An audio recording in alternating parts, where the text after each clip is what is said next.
मेरी राय ये है कि नंबर वन, ये तो इसके ख़िलाफ़ अपील होनी चाहिए।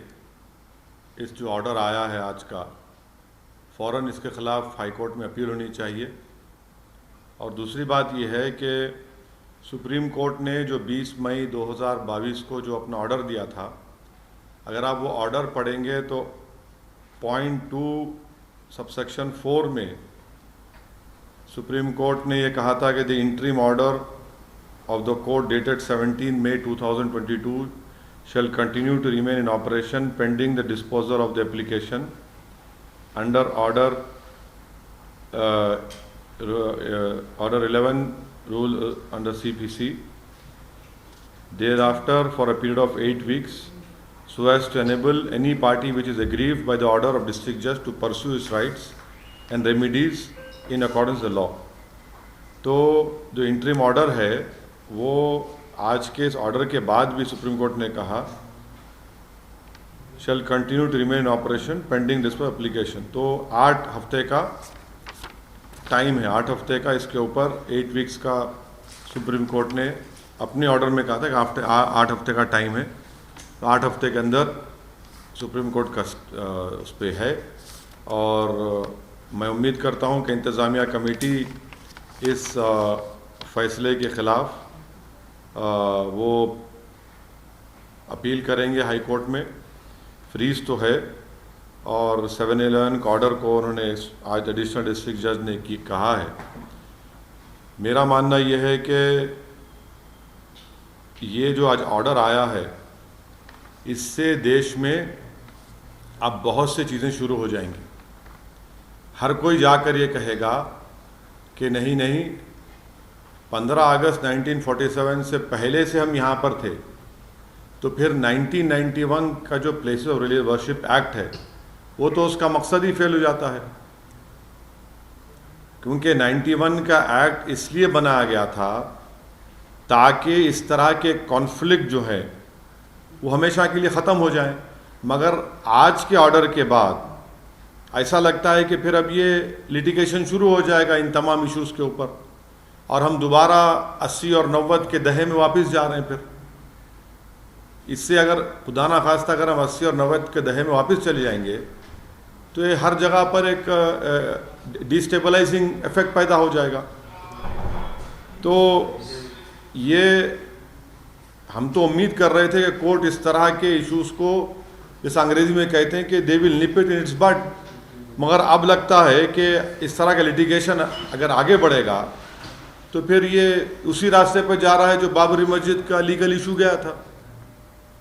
अब आप तरह का लिटिगेशन अगर आगे बढ़ेगा तो फिर ये उसी रास्ते पर जा रहा है जो बाबरी मस्जिद का लीगल इशू गया था।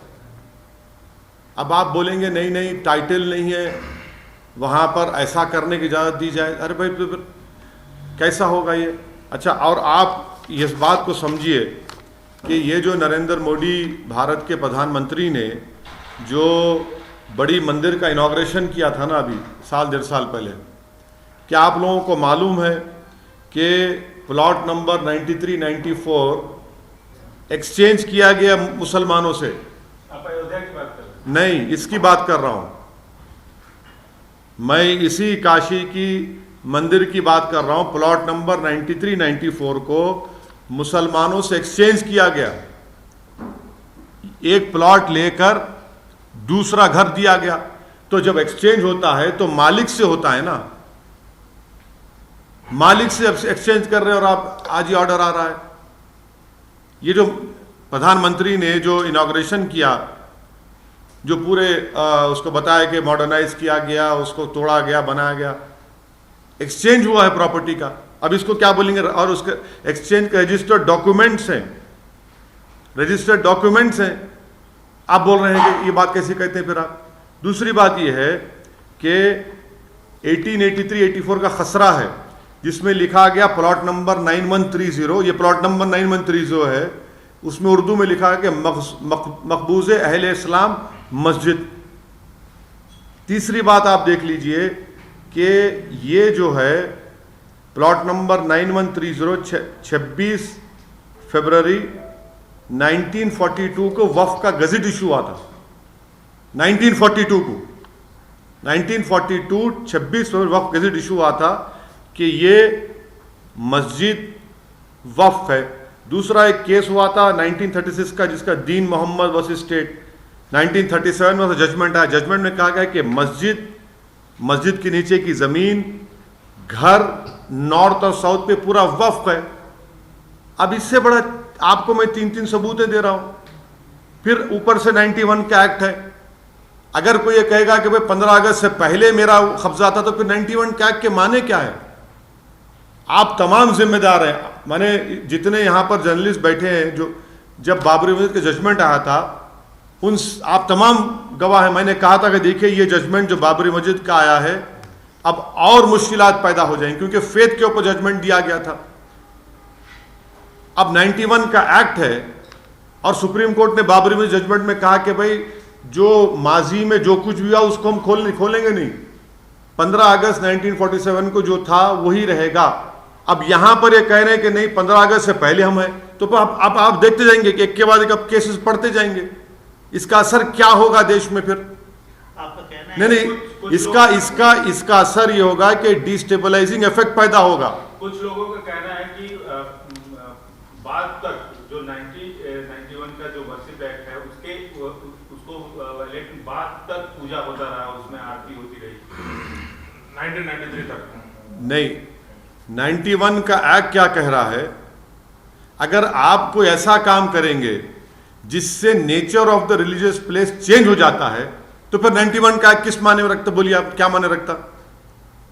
चाहे मस्जिद हो, चाहे मंदिर हो, गिरजाघर हो, कुछ हो, अगर कोई ऐसा काम होता है तो फिर वो उस प्लेस का नेचर ही चेंज हो जाएगा ना।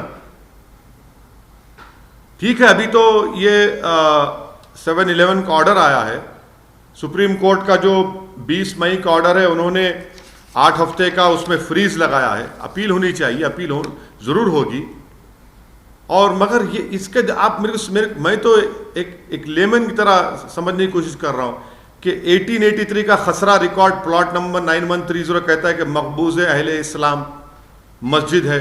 दूसरा 1936 का दीन मोहम्मद का जजमेंट है जो 1937 में आया, जिसमें कहा कि मस्जिद हाउस, मस्जिद के नीचे की जमीन, नॉर्थ साइड पूरा वक्फ है। तीसरा 1942 का वक्फ है, 26 जनवरी 1942 का, जिसमें कहा गया कि ये वक्फ है। चौथा ये है कि ये जो एक्सपेंशन हुआ काशी मंदिर का, उसमें आपने मुसलमानों से एक प्लॉट एक्सचेंज किया, आपने एक प्लॉट लिया मुसलमानों से और आपने एक प्लॉट दिया है और रजिस्टर्ड डॉक्यूमेंट्स है उसके। फिर 91 का एक्ट है। टाइटल सूट नहीं है ना सर? नहीं, सुनिए एक मिनट, टाइटल सूट नहीं है ना? तो अगर टाइटल आपके पास है सोमित, और मैं बोलूंगा कि ठीक है टाइटल आपका नहीं, मैं अंदर आके बैठता हूं थोड़ी देर, तो आपका फिर नेचर नहीं चेंज हो जाएगा प्रॉपर्टी का? समझा करिए इस बात को। मैं आपको एग्जांपल्स दे रहा हूं, ये सब चीजें, इसका डिस्टेबलाइजिंग इफेक्ट पैदा हो सकता है पूरे देश में। मैंने पहले ही इस बात का एप्रीहेंशन का इजहार किया था कि 91 का एक्ट जरूर है, मगर अगर सबको ये प्ली लेगा कि भाई 15 अगस्त से पहले कुछ था, तो फिर 91 का एक्ट क्या है? फिर ये सुप्रीम कोर्ट ने क्या बाबरी मस्जिद के जजमेंट में नहीं कहा था कि ये कॉन्स्टिट्यूशन के बेसिक स्ट्रक्चर का हिस्सा होगा? फिर ये कोर्ट का ऑर्डर कैसे आता है बताइए हमको? कोर्ट को तो चाहिए कि इन चीजों को इनिशियल स्टेज में ही रोक लगानी चाहिए। अभी कुछ हुआ नहीं है, फ्रीज है, उसमें अपील होगी। मगर हम ये कह रहे हैं कि आप तो एक दरवाजा खोल दिया। जिस बात का मुझे डर था, अब वो चीजें हो रही हैं सामने हमारे। हाँ, हिंदू पक्ष का मानना है कि 93 तक वहां पर पूजा चलती थी और ये मुसलमान की तरफ से 91 एक्ट का वायलेशन। क्या पूजा? मैं 91 का एक्ट है ना, तो 91 का एक्ट क्या बोलता है? 15 अगस्त 1947 को बाबरी मस्जिद को छोड़कर जितने इबादत गाहें हैं उसका नेचर चेंज नहीं होगा। वो कहता ही नहीं कहता है। मैं आपको एग्जाम्पल दे रहा हूं 1883-84 का खसरा रिकॉर्ड, उसमें कहा गया कि मस्जिद है। मैं आपको एग्जाम्पल दे रहा हूं 1936 का दीन मोहम्मद वर्सेस स्टेट केस था, जिसमें 1937 में कहा गया कि मस्जिद है, इसमें घर है, अतराफ में ज़मीन नीचे की नॉर्थ साइड पूरी वक्फ है। फिर मैं आपको बता रहा हूँ 1942 26 फरवरी को वक्फ गेजेट इशू हुआ कि ये वक्फ है। चौथा मैं आपको कह रहा हूँ कि जब ये काशी का एक्सपेंशन हो रहा था, जिसको प्रधानमंत्री ने इनॉग्रेट किया, उसमें प्रॉपर्टी एक्सचेंज हुई रजिस्टर्ड डॉक्यूमेंट्स के साथ। फिर क्या है? फिर ये हमको तकलीफ इस बात की है कि सब रहने के बावजूद भी आज ये सब हो रहा है। अब कोर्ट का फैसला है, ठीक है, मगर अपील होगी। और मेरा अप्रीहेंशन का तो मैं इजहार कर चुका हूं। सर, आप बाबरी मस्जिद का केस ला रहे हैं, इसमें तो आप बाबरी मस्जिद और इसको क्यों कंपेयर कर रहे हैं? नहीं तो देखिए सुनिए, बाबरी मस्जिद कैसे शुरू हुआ? बाबरी मस्जिद कैसे नहीं, बाबरी मस्जिद शुरू कैसे हुआ? आपने रात के अंधेरे में जाकर वहां पर मूर्तियां रखकर आपने उसको सील कर दिया, और फिर आपने बगैर मुसलमान को पूछे वहां पर आपने पूजा शुरू कर दी। फिर राजीव गांधी प्रधानमंत्री जब थे, आपने बगैर मुस्लिम पक्ष को सुने आपने ताले खोल दिए। सुप्रीम कोर्ट को आपने वादा किया कि बाबरी मस्जिद को हाथ नहीं लगाएंगे। 6 दिसंबर को आपने मस्जिद को शहीद कर दिया। अगर मस्जिद शहीद नहीं होती बाबरी मस्जिद की, तो कोर्ट का ऑर्डर क्या आता? ठीक है, कोर्ट का सुप्रीम कोर्ट का ऑर्डर आ गया। सुप्रीम कोर्ट ने अपने ही सिविल टाइटल सूट जजमेंट में कहा कि 91 का एक्ट भारत के बेसिक स्ट्रक्चर संविधान का हिस्सा है। तो फिर लोअर कोर्ट्स को तो सुनना चाहिए ना सुप्रीम कोर्ट के ऑर्डर को। सर, तो इस फैसले से ये जो आया है उससे एक आम मुसलमान डिसअपॉइंटेड हुआ है, आप डिसअपॉइंटेड हुए हैं? बिल्कुल सेटबैक है ये सेटबैक है। इससे देश में डिस्टेबलाइजिंग इफेक्ट पैदा हो सकता है, होगा नहीं हो सकता है, क्वेश्चन मार्क। नहीं, इसलिए देखिए, हर कोई जाकर ये बोलेगा कि 15 अगस्त से पहले था, 47 से पहले ये होता था। कहां खत्म होगा भाई ये? फिर ये कहां खत्म होगा बताइए? हमने 91 का एक्ट क्यों बनाया था? बनाने का मकसद क्या था? कि इस तरह के ये जो चीजें हो रही हैं उसका खात्मा हो जाए, कॉन्फ्लिक्ट जितना खत्म हो जाए। आपने तो अब तो परपेचुअल लिटिगेशन चलता रहेगा। So you are saying that now not only Babri Masjid case or this case as well, you're saying such kind of repercussions will occur as well, because you're saying my apprehension is that anyone tomorrow can go and say that no, we were doing such a thing, or we were in possession before 15th August 1947. Then what is the point of passing a 91 act? The point was that this act was being passed to ensure that past conflicts should not continue. There should not be perpetual litigation. And I am quoting to you that in this particular case, the Khasra record of 1883-84 clearly says that plot number 9130 is Mahbooze Ahl Islam Masjid. Secondly, I am reminding you that in 1936, a case of Deen Muhammad versus State, the court in its judgment in 1937 clearly said that the masjid and the land beneath the masjid, house and on the north side, all are waqf property. Thirdly, on 26 February 1942, a waqf gazette was issued that is a waqf property. And fourthly, in this whole Kashi expansion which happened, which the Honorable Prime Minister inaugurated it, a property was exchanged from the Muslim side. A registered document is there. Now if you exchange a property with me as the owner, why did you extend that property then? So I am saying, and listen to, I am saying that this will have more problems will be created, a destabilizing effect can happen in India. The whole purpose of 91 Act is failing then. Though the Supreme Court on 28th of May 2002 have given an 8 weeks freeze after whatever order is given by the district by the district judge, I am sure that the Intizamiya committee will appeal. They should appeal, and this will go. But my apprehension is being proven right. On the day Babri Masjid judgment was given, I had told you categorically that such issues will be raked up. No one believed me. Everyone, in fact, all of you said that you're trying to create an apprehension. Sir अभी पूरा judgement नहीं आया, ये सिर्फ order 7 rule 7 और order 11 का को reject किया है। आप 19(1) एक्ट को इसके साथ क्यों अभी मतलब आप कॉन्फ्लिक्ट की बात कर रहे हैं? देखिए मैडम, देखिए नहीं, आपकी बात सही है। ये 7-11 का जो आप बोलते बिल्कुल सही है। मेरा मानना ये है, मेरी राय ये है कि court should have nipped it in it's but. 91 का एक्ट क्यों पास किया हम लोग पार्लियामेंट में? क्यों सुप्रीम कोर्ट ने बाबरी मस्जिद के जजमेंट में कहा कि जो past wrongs can not be corrected? आप और ये बोल रहे हैं कि 15 अगस्त से पहले उनका कुछ था, तो भाई फिर कहां रुकेगा फिर बात? ये कहां रुकेगा फिर बात? ये सर आपको लगता है इस फैसले का असर जो है मथुरा में जो डिस्प्यूट चल रहा है, जो हियरिंग हो रही है, उससे पड़ेगा? नहीं, मैं कुछ भी नहीं कह रहा हूं। मैं सिर्फ यही कह रहा हूं कि जब आपने एक दरवाजा खोल दिया है कि 91 का एक्ट तो 47 15 अगस्त की बात कर, हम तो पहले से थे वहां पर, तो कहां रुकेंगे फिर आप? हर जगह ये चलना शुरू हो जाएगा। So you're saying My apprehension is that the 91 Act was passed to ensure that past conflicts these conflicts are put to an end. Now, this perpetual litigation will continue. By allowing a litigation to continue, that is why I am saying Babri Masjid can be repeated. Uttar Pradesh के deputy chief minister हैं sir, उन्होंने tweet किया है करवट लेती काशी मस्जिद। उनको अगर थोड़ा सा भी रूल ऑफ लॉ मालूम होगा और अगर थोड़ा उनको बुद्धि होगी तो उनको ये बोलना चाहिए कि जो सुन्नी वक्फ बोर्ड है, क्या वो सरकार का हिस्सा नहीं है? उत्तर प्रदेश सरकार का? क्या उत्तर प्रदेश सरकार सिर्फ मुसलमानों की सरकार नहीं है क्या? कैसा मंत्री इस तरह की बात कर रहा है संविधान पर ओत लेकर? बताएं वो देश को।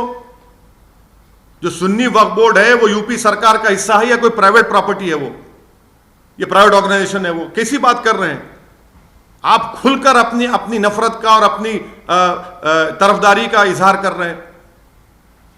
सर आपके तमाम मुखालफत के बावजूद आज सर्वे शुरू हो गया मदरसों का उत्तर प्रदेश। नहीं, देखिए मुखालिफत का सवाल नहीं है। तारीख इस बात को याद रखेगी कि किसी एक दीवाने शख्स ने खड़े होकर सच्चाई को बयान किया था और उसके बाद में जो असरात निकलेंगे ना, जब आप भी याद करेंगे और जो लोग हम पे उंगलियां उठा रहे याद करेंगे, मगर हमने तो अपना काम कर दिया। मेरी जो जिम्मेदारी थी मैं उसको निभाऊंगा। मैं जो चीज मुझे लगता है कि ये भारत के लिए ठीक नहीं है, माहौल को खराब कर सकती है और टारगेटेड सर्वे हो रहा है, तो मैं बोलूंगा उसके ऊपर। मैं क्यों ना बोलूं? सर्वे सरकार कर रही है तो अब जो करेंगे उसके बाद क्या करेंगे आप देखना। आपके पास जो रजिस्टर्ड मदरसे हैं, आप उनको अभी तक तनख्वाह नहीं दिए टीचरों को, और ये एक सर्वे सिर्फ मदरसों का क्यों करा? सबका कराइए ना। मिशनरी स्कूल का कराइए, प्राइवेट स्कूल का कराइए, गवर्नमेंट के स्कूल का कराइए। और आपके पास कितने टीचर और बेसिक एजुकेशन में कितने टीचर के पोस्ट खाली है बताइए। कितने टीचरों, कितने स्कूल्स को आपने अच्छा किया वो रिकॉर्ड पेश करिए। बिहार में एक नाबालिग को सर उसको कोर्ट में रस्सी में बांध के पेश किया गया। 1 जनवरी की तरह एक जुवेनाइल को कोर्ट में नीतीश कुमार और राजद की सरकार पेश करती है। मैं चैलेंज कर रहा हूं, अगर वो बच्चा नीतीश कुमार की जात का होता या कास्ट का होता या उनके हेल्थ मिनिस्टर के कास्ट का होता, तो क्या उसको 1 जनवरी की तरह कोर्ट में लाया जाता? क्योंकि वो जुवेनाइल मुसलमान है, इसलिए उसको जनवरी की तरह उसके गले में रस्सी डालकर भेड़ बकरियों की तरह उसको कोर्ट में लाया गया। एक 70 साल के बूढ़े को आपने अरेस्ट कर लिया। ये इनकी सरकार के कारनामे हैं। करती सरकार उसमें, क्योंकि वो बच्चे का नाम मुसलमान है, जुवेनाइल है, तो आपने उसके गले में और उसके पेट में रस्सी बांधकर उसको जानवर की तरह कोर्ट में लाया आपने। किस तरह लाते हैं इसको? अगर उसका कास्ट कुछ और होता, उसका कास्ट नीतीश कुमार के कास्ट का होता या उसकी कास्ट वहां के हेल्थ मिनिस्टर का या राजद के जो लीडरों का कास्ट होता तो नहीं लाया जाता उसको। यही तो अब हम प्रॉब्लम है यहां पर। एनसीपी में सर बात चल रही है शरद पवार प्रधानमंत्री पद के दावेदार होंगे नहीं होंगे। अरे भाई, प्रधानमंत्री कौन बनता बनो, मेरी मस्जिद मुझसे क्या कर रहे हैं? कब तक मस्जिदों के ऊपर पॉलिटिक्स होती रहेगी इस देश में? जब बाबरी मस्जिद का मसला शुरू हुआ, जीबी पंत थे मुख्यमंत्री, कांग्रेस के थे, क्या क्या कुछ नहीं किया। जब ताले खोले गए, राजीव गांधी प्रधानमंत्री, कांग्रेस का मुख्यमंत्री। बाबरी मस्जिद शहीद हुई, कौन था मुख्य प्रधानमंत्री? कांग्रेस के। ये कौन बनता है प्रधानमंत्री? प्रधानमंत्री नहीं, देश को किस रास्ते पर लेके जा रहे हैं उस पर तो बोलिए कुछ। आप लोग डरते हैं मुसलमानों के इश्यूज पर बोलने के लिए, मगर सब दावेदार हैं प्रधानमंत्री के। अरे भाई, देश जब आप चलाना चाहते हैं तो देश चलेगा इकबाल से, और इकबाल कैसा आएगा? रूल ऑफ लॉ से आएगा। हर कोई बस मैं प्रधानमंत्री, मैं पढ़ के लॉटरी उटरी है क्या है? सर लेकिन देखिए चीफ मिनिस्टर के चंद्रशेखर राव खुद बोल रहे हैं कि नेशनल पार्टी लॉन्च करेंगे, तो क्या आप उनका साथ देंगे? आप उनसे जाके पूछिए कब लॉन्च कर रहे हैं, नहीं कर रहे हैं, मैं कैसा बोलूं? मैं क्या, आप उनका साथ देंगे या नहीं देंगे? नहीं, के चंद्रशेखर राव लॉन्च करेंगे नहीं करेंगे उनसे पूछिए ना। नहीं, सुनिए, मेरे को इन चीजों की फिक्र हो रही है कि आप ले जाकर मस्जिद को आप बुलडोजर लगा देते हैं। पति के नाम पे घर है, पत्नी के नाम पे घर है, पति को नोटिस से घर तोड़ देते आप। जेल में कौन है? मैं जेल में हूं, मेरे बच्चे जेल में हैं। कौन किस पे यूएपीए लग रहा है? 2-2 साल कौन जेल में रह रहा है? खाली एक रिपोर्टर है आपकी बरादरी का, वो मुसलमान रिपोर्टर था, 2 साल उसको जेल में रहना पड़ा, 700 दिन जेल में रहना पड़ा। सर, गुलाम नबी आजाद ने एक अपने इंटरव्यू में कहा है कि धारा 370 को नहीं बहाल किया जा सकता और ये उनके एजेंडे में नहीं है। किनके एजेंडे में नहीं है? गुलाम नबी आजाद। उनके एजेंडे में नहीं है, उनके एजेंडे में नहीं है। अच्छा, उनके एजेंडे में नहीं है तो वो बोलेंगे, वो जाएं वैली में लाल चौक में खड़े होकर बोल दे बात ये, वो जाकर लाल चौक में खड़े होकर बोल दे बात ये। कोर्ट, सुप्रीम कोर्ट में केस है अभी, वो क्या प्रीजज कर रहे हैं सुप्रीम कोर्ट के जजमेंट को? क्या वो भी कुछ राज मालूम है उनको? बता दें भाई, मसला सुप्रीम कोर्ट में अभी जेरे दौरान है, बोल रहे हैं तो मुझे ताज्जुब हो रहा है। मगर सर, ऐसी कौन सी मस्जिद है दुनिया में जिसके दीवारों पे स्वस्तिक का सिंबल रहता है, जिसके दीवारों पे मूर्तियां रहती है? ये मुसलमानों का जिम्मेदारी नहीं है कि ऐसे जो बड़े आस्था के जो टेम्पल्स है, ऐसे टेम्पल्स को पूजा तो करने देते हैं वहां पे, जहाँ की 1993 तक पूजा होती आती थी। तो सर पूजा, आपको मैं भारत में ऐसे कई इबादत गाहें दिखा दूंगा जहां पर बौद्ध और जैन मजहब की निशानियां हैं, मैं दिखा दूंगा आपको। क्या करेंगे आप? तारीख में जाएंगे? मेरे दोस्त, ये जो आज आप और हम इंडियन बने हुए ना, ये भारत 65,000 साल पहले ईरान से किसान आए थे, फिर सेंट्रल एशिया से, ईस्ट एशिया से लोग आए, उसके बाद आर्यन आए, ये सब बना। फिर ये आप चलिए, फिर हिस्ट्री में जाएंगे तो चलिए, जाएंगे बुद्धिज्म के पास, जब क्या हुआ था बोलेंगे, सब निकलना पड़ेगा ना, फिर रुकेगा क्या? फिर जब जैनिज्म था वहां क्या हुआ देख लेंगे, फिर रुकेगा कहां ये? जब हम मुल्क आज़ाद हुआ, हमने अपने आप को संविधान दिया और 91 का एक्ट पार्लियामेंट में पास हुआ, फिर सुप्रीम कोर्ट ने उसको कहा कि बेसिक स्ट्रक्चर का भी हिस्सा है। अब उसके बावजूद भी अगर आप जाना चाह रहे हैं तारीख में तो फिर ठीक है, फिर तो सब जाएंगे, सब जाना पड़ेगा।